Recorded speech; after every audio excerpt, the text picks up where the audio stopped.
오늘 첫 번째 본문 출애굽기 33장 12절부터 23절까지의 말씀을 저와 여러분이 번갈아 교독하시겠습니다. 모세가 여호와께 아뢰되 보시옵소서, 주께서 내게 이 백성을 인도하여 올라가라 하시면서 나와 함께 보낼 자를 내게 지시하지 아니하시나이다. 주께서 전에 말씀하시기를 나는 이름으로도 너를 알고 너도 내 앞에 은총을 입었다 하셨사온즉 내가 참으로 주의 모든에 은총을 입었사오며 원하건대 주의 길을 내게 보이사 내게 주를 알리시고 나도 주의 목전에 은총을 입게 하시며 이 족속을 주의 백성으로 여기소서. 여호와께서 이르시되 내가 친히 가리라. 내가 너를 쉬게 하리라. 모세가 여호와께 아뢰되 주께서 친히 하지 아니하시려거든 우리를 이곳에 올려보내지 마옵소서. 나와 주의 백성이 주의 목전에 은총 입은 줄을 무엇으로 알리이까? 주께서 우리와 함께 행하심으로 나와 주의 백성을 천하 만민 중에 구별하심이 아니니이까. 여호와께서 모세에게 이르시되 내가 말하는 이 일도 내가 하리니 너는 내 목전에 은총을 입었고 내가 이름으로도 너를 알미니라. 모세가 이르되 원하건대 주의 영광을 내게 보이소서. 여호와께서 이르시되 내가 내 모든 선한 것을 내 앞으로 지나가게 하고 여호와의 이름을 내 앞에 선포하리라. 나는 은혜 베풀 자에게 은혜를 베풀고 긍휼히 여길 자에게 긍휼을 베푸느니라. 또 이르시되 네가 내 얼굴을 보지 못하리니 나를 보고 살 자가 없음이니라. 여호와께서 또 이르시기를 보라 내 곁에 한 장소가 있으니 너는 그 반석 위에 서라. 내 영광이 지나갈 때 내가 너를 반석 틈에 두고 내가 지나도록 내 손으로 너를 덮었다가 손을 거두리니 내가 내 등을 볼 것이요 얼굴은 보지 못하리라. 두 번째 본문입니다. 출애굽기 34장 29절부터 35절입니다. 구약성서 136조. 두 번째 본문 출애굽기 34장 29절부터 35절까지를 같이 한 목소리로 봉독하시겠습니다. 모세가 그 증거의 두 판을 모세의 손에 들고 시내산에서 내려오니 그 산에서 내려올 때 모세는 자기가 여호와와 말하였으므로 말미암아 얼굴 피부에 광채가 나나 깨닫지 못하였더라. 아론과 온 이스라엘 자손이 모세를 볼 때에 모세의 얼굴 피부에 광채가 남을 보고 그에게 가까이 하기를 두려워하더니 모세가 그들을 부르매 아론과 회중의 모든 어른이 모세에게로 오고 모세가 그들과 말하니 그 후에야 온 이스라엘 자손이 가까이 오는지라. 모세가 여호와께서 시내산에서 자기에게 이르신 말씀을 다 그들에게 명령하고 모세가 그들에게 말하기를 마치고 수건으로 자기 얼굴을 가렸더라.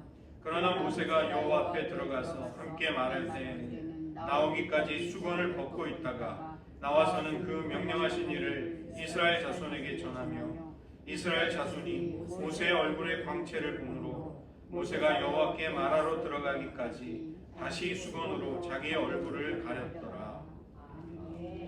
기도하시겠습니다. 하나님, 우리들의 믿음의 여정이 하나님과의 관계가 깊어지고 풍성하며 사랑으로 무르익어가는 정화와 조명과 연합의 길로 나아감을 깨달으며 모세가 그러하였듯 우리들의 삶 역시도 하나님께로 더 깊이 그 풍성한 사랑의 자리로 나아가게 하여 주시옵소서. 모든 말씀 예수님의 이름으로 기도드립니다. 아멘.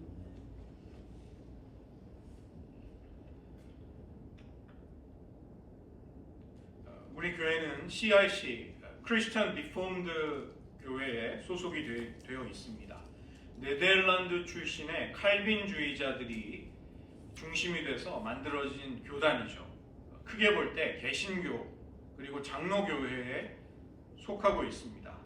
이 마틴 루터가 1517년 10월 31일에 비텐베르크 대학의 그 대학교회 정문에 95개조의 개혁안을 요구하는 반박문을 써붙입니다. 그래서 이날을 종교개혁을 기념하는 날로 우리가 지키고 있는 것이죠. 그렇다면 개신교가 종교개혁을 일으키기 전에는 어떠하였는가? 예수님 이후에 사도들을 통해서 이 복음이 전해지자 기독교는 세계적으로 확장이 되는 것입니다. 그러다가 1054년에 로마를 중심으로 한 서방 카톨릭 교회, 그리고 콘스탄티노플을 중심으로 한 동방 정교회로 크게 교회가 이제 분열이 됩니다. 우리가 아는 러시아 정교회, 그리스 정교회, 아르메니안 정교회, 이런 교회들은 카톨릭 교회가 아니라 동방 정교회, 이스턴 오르소독스 교회에 소속이 되어 있는 것이죠. 이 동방 정교회는 믿음으로 의롭다함을 받아서 하나님의 자녀가 되는 것은 우리의 구원의 그 긴 여정 속에서 이제 시작의 단계에 불과하다, 이렇게 보고 있습니다. 이 동방 정교회에서는 구원의 완성을 어디에 강조점을 두는가? 예수님의 모범을 따라 하나님을 닮아가는 것, 우리가 신성해지고 거룩해지는 것, 영어로는 deification, 우리가 신성하게 되는 것을 우리의 구원의 이 영광스러운 가장 큰 특징으로 동방 정교회는 그렇게 보는 것입니다. 이 동방 정교회도 수천 년의 교회 역사를 가지고 있기 때문에 정말 위대한 인물들이 많이 나왔는데, 그 가운데서 주후 4세기에 활약을 했던 3명의 교부들을 갑바도기아 교부들이라고 부릅니다. 그들이 활동했던 지역을 따라서 이름을 그렇게 붙인 것입니다. 제가 보여드리는 그 그림에 왼쪽에서부터 차례대로 가이사랴의 바질, 그리고 나지안주스의 그레고리, 그리고 가장 오른쪽에 있는 분이 니사의 그레고리입니다. 이분들은 교부 아타나시우스와 함께 이단들과 싸우면서 삼위일체라는 위대한 기독교의 교리, 정통 교리를 확립하는 데 큰 공헌을 하였습니다. 그뿐만이 아니라 기독교의 영성, 기독교의 신비주의에도 이런 교부들은 귀중한 공헌을 한 것이죠. 이 맨 오른쪽에 있는 분이 나지안주스의 그레고리의 동생인 니사의 그레고리라는 분입니다. 이분은 주후 381년 콘스탄티노플 그 교회 공회의 때 니케아 신조를 자세하게 해설하는 그 해설서를 씀으로써 조직 신학의 기독교의 정통 교리를 수호하고 변호하는데 귀중한 역할을 하였습니다. 제가 이분을, 이 니사의 그레고리를 소개시켜 드리려는 이유가 있습니다. 이분은 모세의 생애라는 책을 썼습니다. 거기서 그는 우리의 영성, 우리의 신앙과 믿음이 어떤 단계를 가지고 성숙함에 이르는가, 하나님과의 깊은 단계로 어떻게 발전해 가는가를 이 모세의 생애를 가지고 설명을 한 것이죠. 무려 1600여 년 전의 책이지만 지금도 출간이 되고 사람들에게 읽히고 있는 영적인 고전입니다. 그래서 이 책의 내용도 좀 소개를 드리면서 제가 이것을 통해서 우리들의 영적인 여정이 어떻게 하나님을 향해 성숙으로 나아가는가, 하나님이 어떻게 우리들의 신앙과 영성을 하나님께로 더 가까이 이끄시고 계시는가, 이러한 것들을 같이 살펴보도록 하겠습니다. 이 영적인 여정에 있어서 우리는 3가지의 길을 걷게 되는 것이죠. 3가지의 단계라고도 부를 수 있는 것입니다. 이것은 정화, purification, 조명, illumination, 그리고 마지막에는 연합, union에 이르는 것입니다. 우리가 만약에 가정해 볼 때, 우리가 지금 산 아래 산기슭에 서 있다고 할 때 우리는 갑자기 산 꼭대기로 1초 만에 갑자기 이동할 수는 없는 것입니다. 우리가 지금 1층에서 예배를 드리고 있는데 2층으로 우리 몸이 갑자기 순간적으로 이동을 하는 그런 일은 없는 것이죠.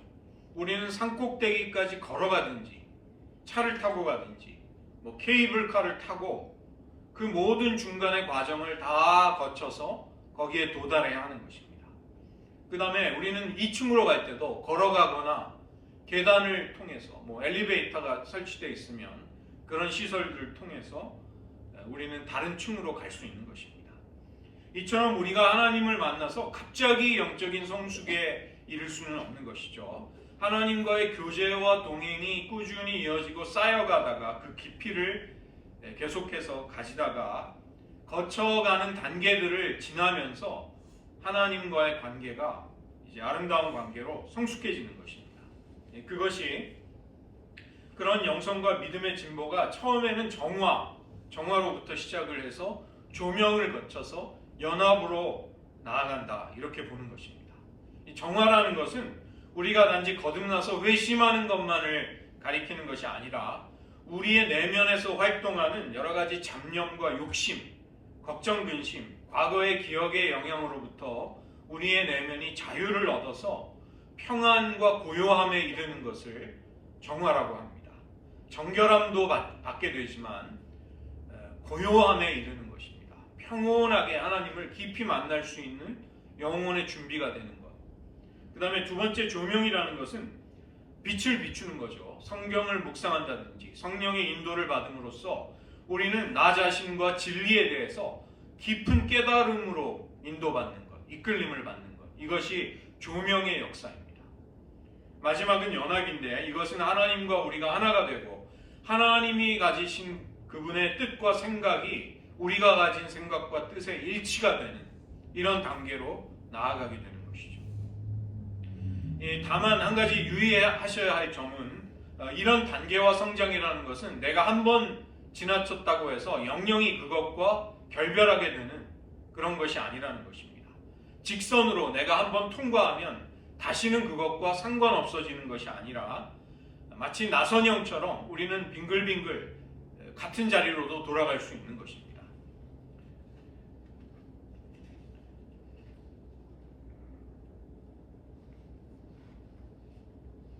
이 모세의 생애 속에 우리는 이 영적인 여정이 모두 다 펼쳐지는 것을 볼 수가 있습니다. 그래서 그러한 것들을 이제 소개해드리고자 합니다.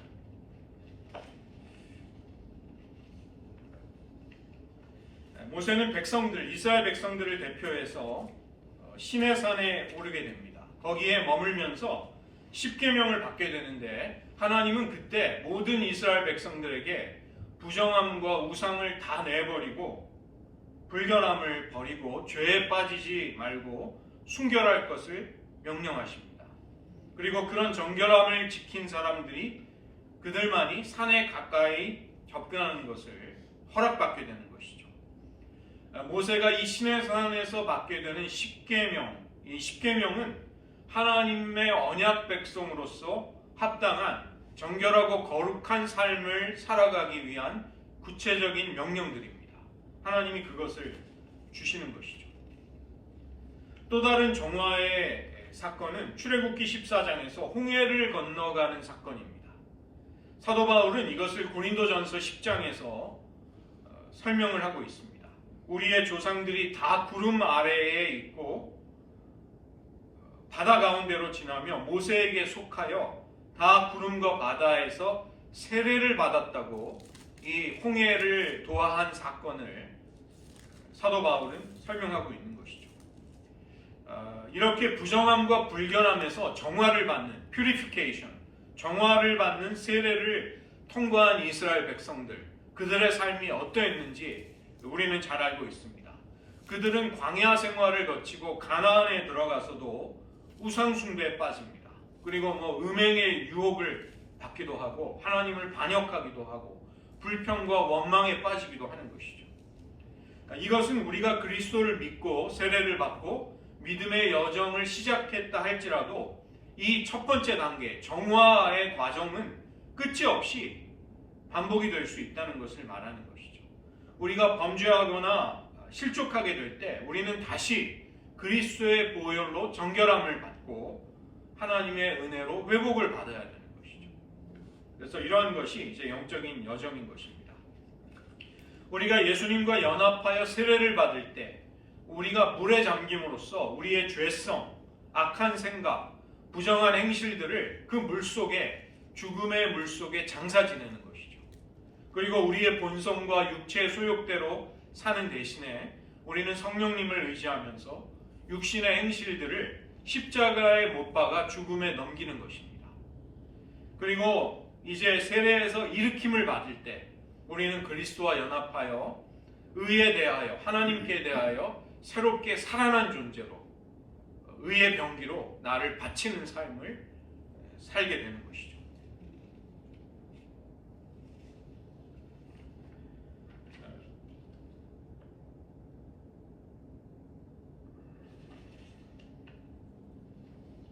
출애굽기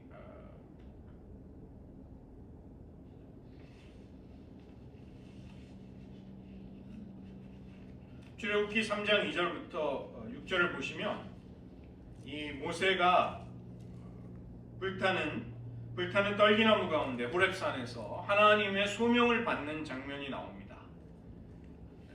그 부분을 보시면 그가 믿음의 여정에 이제 또 한 단계로 진전하고 전진하는 것을 볼 수 있는 것이죠. 어느 날 모세는 호렙산에서 이상한 광경을 목격하게 됩니다. 떨기나무에 불이 붙어 있는데 불 붙은 나무는 당연히 그 불에 타서 그 나무가 소멸이 돼야 되죠. 제가 여러분 오시기 전에 1시간 전에 나무를 종이에다 쌓아 올려서 이제 밑에다 두고 불을 붙여서 나무가 잘 탔습니다. 이게 정상적인 것이죠. 그러나 이런 자연의 이치, 물리적인 법칙을 거스르는 이상한 광경을 그는 목격한 것입니다. 출애굽기 3장 4절을 보시면 모세는 불이 붙었지만 타지 않는 떨기나무를 보기 위해 몸을 돌이켜 그곳으로 그는 돌이키는 것이죠. 그런 모세를 하나님도 보고 계셨습니다. 이 장면 당시에 모세는 어떠한 처지에 있었는지 잘 아실 것입니다. 그는 동족 이스라엘 사람들을 그들의 어려움을 중재해주고 해결해 주려다가 살인을 저지른 것이 발각이 되고 광야로 도망을 쳐서 무려 40년이라는 그 긴 세월을 미디안 광야에서 장인 이드로의 양떼를 치는 목자로 살아갔습니다. 그가 그 오랜 세월을, 그 긴 세월을 어떤 심정으로 살아갔을까요? 그는 아마도 많은 시간 홀로 광야에서 가축을 돌보면서 침묵과 고독 속에 머물렀을 것입니다. 애굽에서 배웠던 많은 지식과 학문들 또 철학들을 활용하면서 그는 하나님의 진리를 묵상하는 시간도 있었을 것입니다. 그리고 마음속에 좌절과 슬픔도 어려움도 있었겠죠. 모세는 또 자연, 이 피조 세계를 보면서 침묵과 기도 속에 하나님과 동행하는 법을 그 40년의 세월 동안 자기도 모르게 훈련하며 습득해 왔던 것입니다. 그리고 그러한 세월이 이 모세로 하여금 하나님의 계시를 이제 받아들이는 자리까지 그를 준비시켜 왔던 것입니다. 그는 그 세월 동안 마음속에 교만, 또 자기 자신을 인간적으로 의지하려는 마음들을 다 내려놓게 됩니다. 그리고 야망도, 인간적인 야망도 포기하는 것이죠.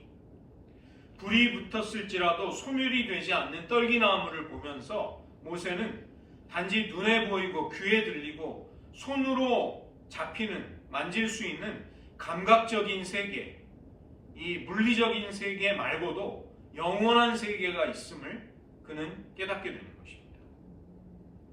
지금 여기 존재하고 있는 모든 것들은 그 존재의 근원이 되시는 하나님에 의해서 비로소 존재할 수 있구나.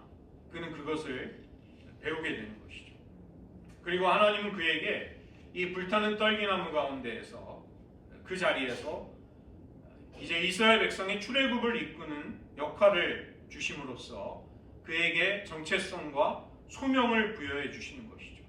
그리고 하나님의 이름을 알려주십니다. 이 이름을 알려주신다는 것은 하나님에 관한 계시를 주시는 것이죠. 나는 아브라함과 이삭과 야곱의 하나님, 너의 조상의 하나님이라. 나는 스스로 있는 자 아니라 여호와 에흐에 아쉘 에흐에 I am who I am. 이것이 나의 이름이다. 이렇게 계시를 주시는 것입니다.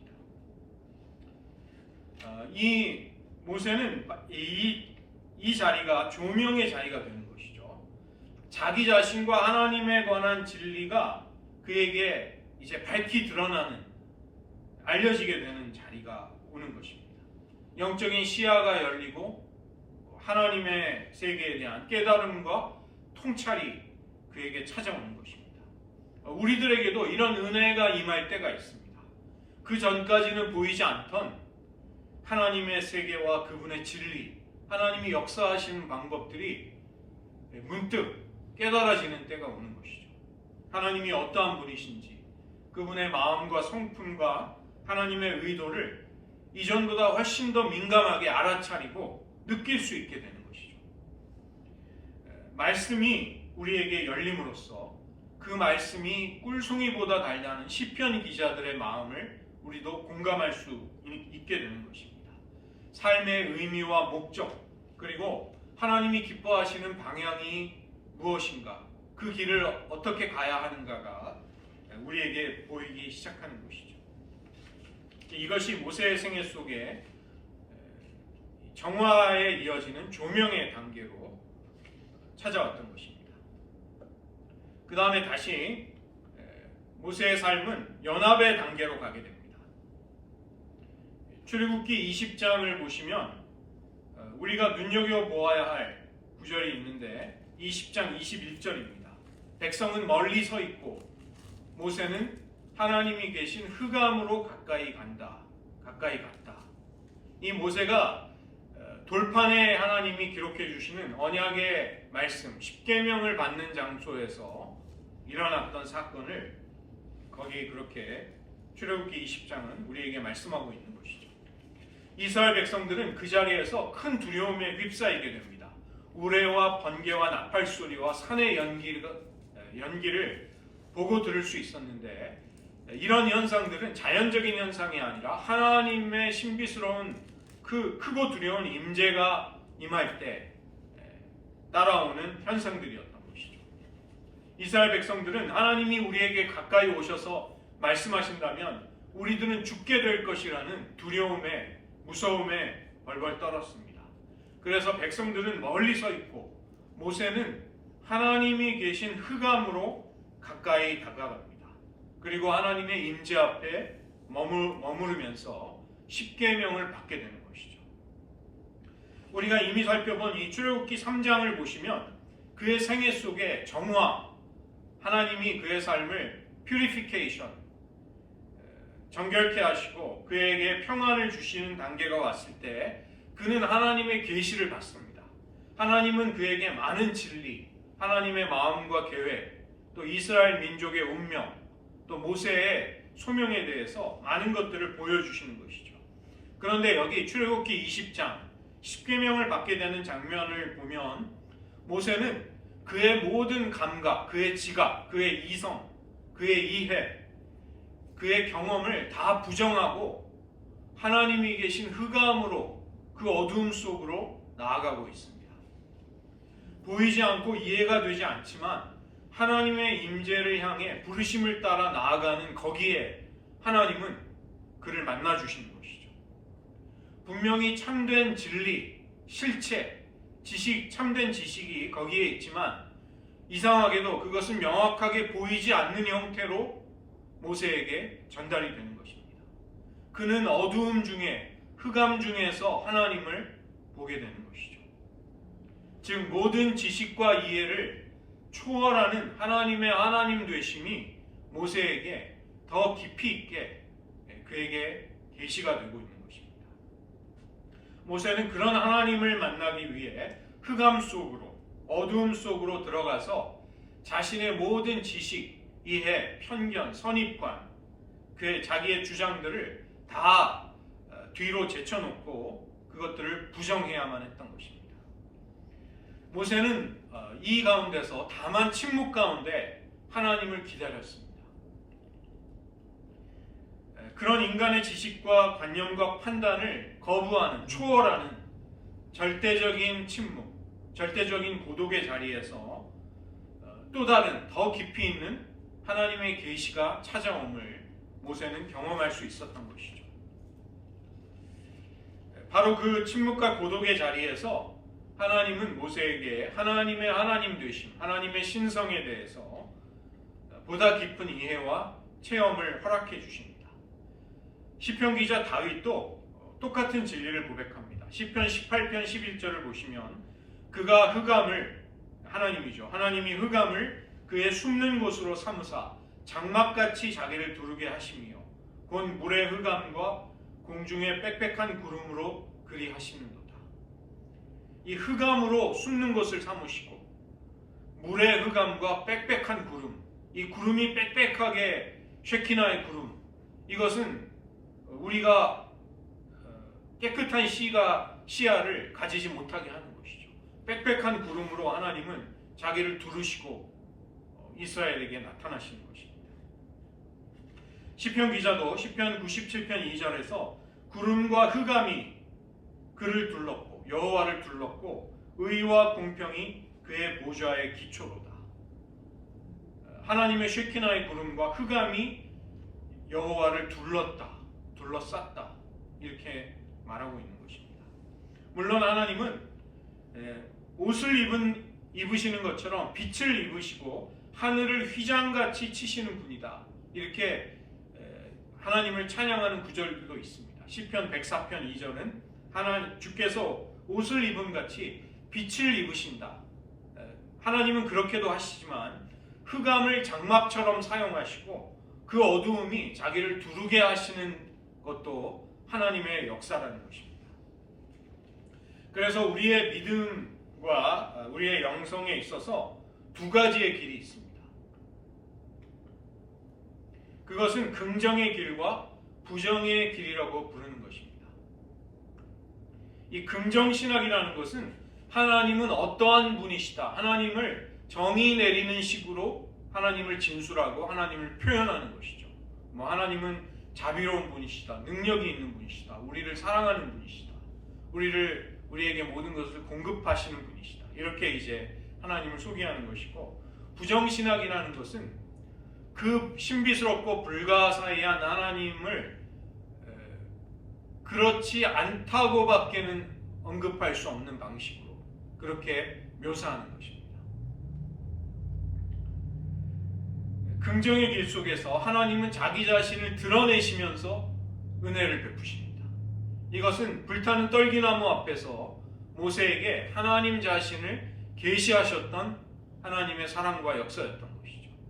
그러나 출애굽기 20장에서 흑암 중에 계신 하나님께 가까이 나아가서 십계명을 받으려고 하는 그 모세의 모습을 볼 때 이것은 부정의 길을 가는 것입니다.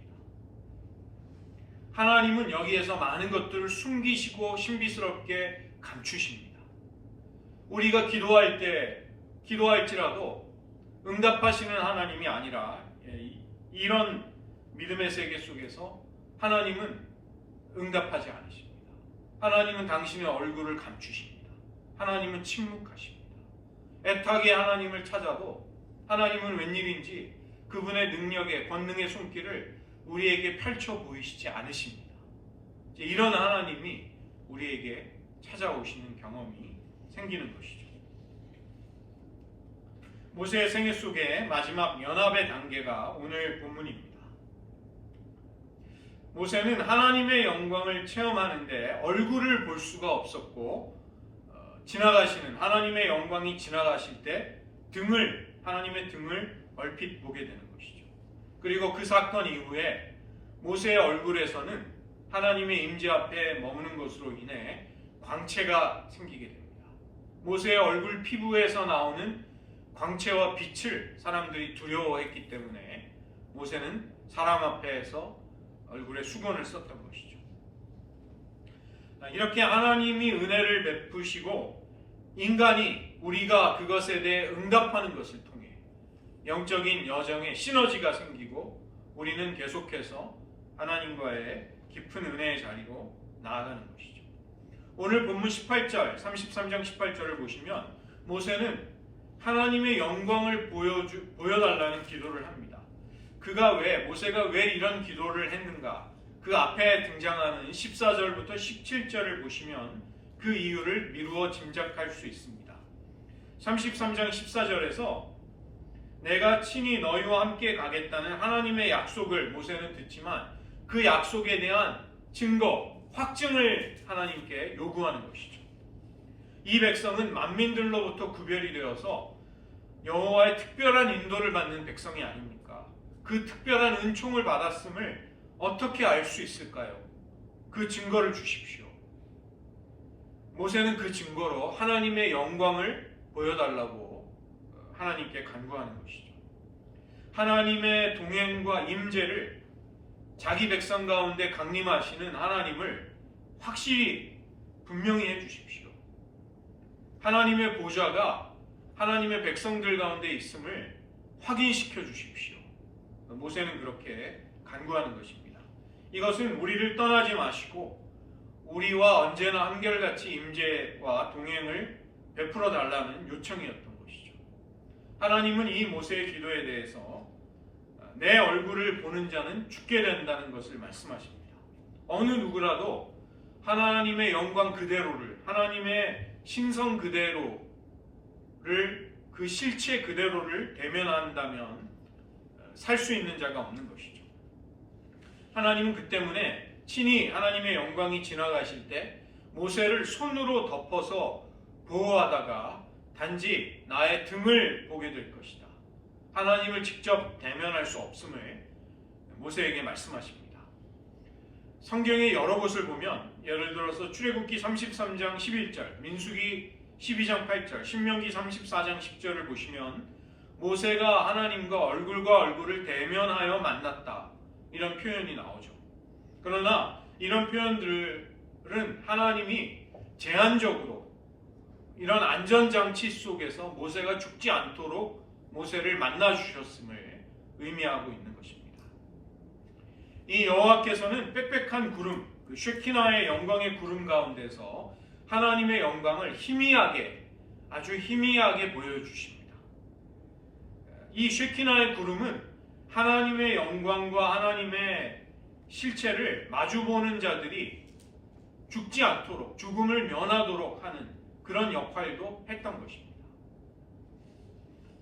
디모데전서 6장 16절을 보면 하나님은 가까이 가지 못할 빛에 거하시고 어떤 사람도 보지 못하였고 또 볼 수 없는 이시라. 하나님을 그렇게 말씀합니다. 히브리서 12장 29절, 우리 하나님은 소멸하는 불이시니라.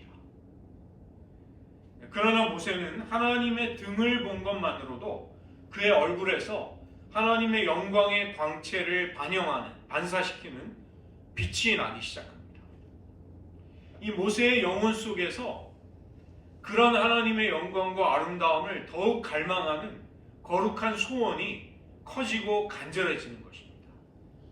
단지 하나님의 등을 보았을 뿐인데 이 모세의 얼굴에서 빛이 난다면, 만약 내가 하나님과 얼굴을 대면하여 만나 그분과 대화할 수 있게 된다면 그것이 얼마나 영광스러울까, 그것이 나의 영혼에 얼마나 큰 기쁨이 될까, 그것을 사모하게 되는 것이죠. 우리가 베드로후서 1장 4절을 살펴보았습니다. 세상에서 썩어질 것을 피하여 신성한 성품, 하나님의 성품에 참여하는 자가 되게 하시려고 하나님은 생명과 경건에 속한 모든 것을 우리에게 주셨다고 베드로 사도는 이야기하는 것이죠. 신성한 성품을 구경하는 자, 관찰하는 자가 아닙니다. 신성한 성품에 참여하는 자가 되는 것이죠. 이 모세가 정화와 조명을 거쳐서 하나님과의 연합으로 나아가게 될 때 그는 하나님의 신성한 성품에 참여하는 자가 되는 것입니다. 모세의 형상과 그의 얼굴에서 하나님의 영광이 반사되고 빛이 나기 시작하는 것이죠. 예수님은 우리에게 하늘 아버지의 온전하심과 같이 너희도 온전하라, 이렇게 말씀하십니다. 우리의 죄성과 불완전함을 생각한다면 이게 얼마나 엄청난 말씀일까요? 불가능해 보이지 않습니까? 그러나 이 모세의 모습을 볼 때, 하나님의 임재와 영광 앞에 거하면서 하나님의 형상을 닮아가고 있는 모세를 볼 때 우리는 예수님이 이 말씀을 왜 하셨는지를 비로소 이해할 수 있게 됩니다. 모세는 불이 붙었지만 사라지지 않는, 타지 않는 떨기나무 앞에서 하나님의 임재를 경험하고 하나님의 이름을 계시받습니다. 그리고 자신의 소명이 무엇인지를 거기서 찾게 되는 것이죠. 그러나 점점 더 모세는 세월이 지남에 따라 하나님께 이끌림을 받고 하나님의 영광을 보여달라는 그 간절한 간구와 소원을 드리는 사람으로 오늘 본문 속에 등장하고 있는 것입니다. 우리가 하나님의 영광과 아름다움을, 그분의 은혜를 체험하게 될 때 우리는 그것을 단지 바라보거나 구경하는 자로 절대로 남을 수 없게 됩니다. 그 은혜를, 그 영광을 사모해서 내가 그 영광 속에서 살아가기를 갈망하는 사람이 되기를 우리는 간절히 원하게 되는 것입니다. 하나님의 영광과 그 빛, 그 아름다움에 주님, 저를 참여시켜 주십시오. 그 가운데 나아가기를 원합니다. 그 가운데 살아가기를 원합니다. 신성한 성품에 참여하는 자가 되기를 원합니다. 이런 기도가 우리의 영혼에서 터져나오게 되는 것이죠. 그리고 우리도 모세와 같이 주 예수 그리스도의 얼굴에 있는 하나님의 영광을 아는 빛을 우리의 마음과 인격에서도 이제 발산하는, 뿜어낼 수 있는 그런 사람이 되는 것입니다. 오늘 본문의 33장 21절을 보시면 너는 그 반석 위에 서라. 하나님은 이렇게 말씀하십니다. 하나님의 영광의 빛, 하나님의 거룩한 불꽃이 죄인들을 살라버리지 않도록 보호해주는 반석을 말씀하시는데 이 반석이 바로 우리의 주 예수 그리스도이십니다. 우리는 하나님을 갈망하며 하나님의 뜻대로 살기를 애써야 합니다. 순종하기를 우리는 힘써야 하는 것이죠. 그러나 우리의 힘으로, 우리 독자적으로, 우리가 가진 능력으로 그렇게 하라는 것이 아닙니다. 하나님은 반석 위에 서라고 말씀하십니다. 이 반석 위에 서서 신앙의 순종과 실천을 감당하라. 그것을 말씀하시는 것이죠. 언제나 이 반석이 되신 그리스도 위에 견고히 서서 우리는 하나님을 섬기고 기도하고 사랑하고 감사하며 찬양할 수 있게 되는 것입니다. 이것이 신앙인의 자세가 되어야 하는 것이죠. 우리가 악과 싸우고 죄를 피하며 유혹 앞에서도 믿음을 지키려고 할 때, 인내하며 선을 계속해 나가려고 할 때, 주님을 닮아가려고 할 때 이것을 우리 스스로 하라는 것이 아닙니다. 반석 위에 서서 그리스도 위에 뿌리 내리고 그분의 사랑의 공급을 받으며 그분의 능력으로 채워져서 그러한 삶을 살아가라. 하나님은 우리들에게 당부하시는 것이죠. 또 우리는 이 반석의 틈에 머물러 있어야 하는 것입니다. 주님의 사랑과 은혜, 그분의 언약 속에 우리는 거하며 머물러 거기서 살아야 되는 것이죠. 주님의 보호와 사랑을 벗어나서는 안 된다는 것입니다. 모세의 생애 속에 이러한 정화와 조명과 연합의 믿음의 진전들이, 신앙의 성숙이, 또 그가 하나님과 누리는 사랑의 관계가 깊어지는 일들이 일어났습니다. 그는 믿음의 여정을, 영적인 여정을 주님과 함께 더욱더 하나님께로 가까이 나아갈 수 있었던 것이죠. 우리들에게도 이 모세의 생애 속에 일어났던 일들을 하나님은 행하시기를 기뻐하십니다. 우리를 은연중에 우리가 깨닫든 깨닫지 못하든 하나님은 우리들 역시 모세를 이끄셨듯 우리들의 삶을 이러한 정화와 조명과 연합의 단계와 그러한 믿음의 길들로 이끌어가고 계시는 것입니다. 우리들 모두에게도 이러한 신앙의 여정이 활짝 열리기를 주님의 이름으로 축원드리고 그 가운데서 주님의 형상을 닮아가는 자들, 신성한 성품에 참여하는 주의 백성이 되시기를 주님의 이름으로 축원드립니다. 말씀을 의지하면서 저희들 기도하는 시간 가지기 원합니다. 모세의 생애를 볼 때 우리는 니사의 그레고리, 그가 이 정화와 조명과 하나님과의 연합의 사건들이 모세의 생애 속에, 이스라엘의 역사 속에 가득한 것을 우리에게 전해주었던 것을 저희들도 그 가운데 일부를 같이 같이 나누어 보았습니다. 우리들 이 시간 간구하기를 원합니다. 하나님 모세의 생애 속에 하나님 친히 정화와 조명과 연합의 자리로 점점 더 깊이 모세를 이끌어 주셨듯 하나님 우리들의 생애를 하나님께로 인도하여 주시옵소서.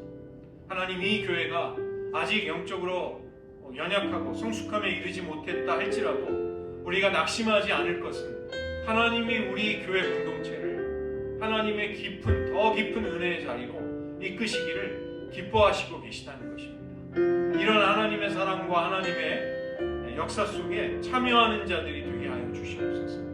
하나님의 놀라운 은혜를 하나님의 기적을 구경하는 자들로 끝나지 않게 하시고 하나님의 신성한 성품에 참여하는 자 하나님의 영광의 빛이 모세의 얼굴의 피부에서 빛났듯이 우리들에게서도 주님의 성품을 닮아가는 일들이 있게 하여 주시옵소서. 이 시간 한번 주님께 간절히 간구하는 기도 드리겠습니다. 하나님 모세의 생애를 보며 하나님 모세가 하나님의 영광을 간절히 원하며 기도했던 그 기도를 하나님의 영광이 지나가는 하나님의 등을 보여주시면서 응답하여 주셨습니다. 하나님 모세는 단지 하나님의 등을 보면서도 그의 얼굴에 하나님의 영광의 광채가 빛났던 것을 보게 됩니다. 하나님 주님은 우리들을 더욱 깊은 은혜와 사랑의 관계 속으로 이끌어 가시기를 기뻐하고 계십니다. 하나님 그런 하나님의 은혜 앞에 저희들 믿음으로 순종으로 사랑으로 응답하는 자들이 되게 하여 주시옵소서. 하나님의 은혜와 그 역사들을 구경하고 소문으로만 듣는 자들이 되지 않게 하시고 그 은혜 속에 깊은 체험 속에 저희들 모두 함께 들어갈 수 있는 역사하여 주시옵소서. 하나님 내 개인과 교회 공동체의 신앙이 아직 연약하다면 우리가 낙심하지 않을 것은 하나님께서 우리를 깊은 은혜와 사랑의 자리로 날마다 매 순간 이끌고 가고 계시기 때문입니다. 그런 하나님의 손길에 우리를 순순히 맡겨드리고 그 하나님을 찾게 하여 주시옵소서. 하나님 불타는 들기름 가운데 모세를 만나주셨고 하나님은 십계명을 써주시기 위해 흑암 중에서 모세를 부르셨습니다. 하나님 우리가 이해할 수 없고 우리가 깨달을 수 없는 흑암 중에서도 하나님은 우리를 만나주십니다. 하나님 보시기에 빛과 어둠이 다를 바 없이 일반인 것을 우리는 신비스럽게 깨닫습니다. 하나님 그런 하나님의 역사가 우리를 책임져 주신다는 것을 확신하며 하나님을 주시옵소서. 기도하겠습니다. 하나님 아버지 모세의 생애 속에 하나님은 섬세하게 정화와 조명과 하나님과의 연합의 자리로 그를 세밀하게 섬세하게 이끌어 가셨습니다.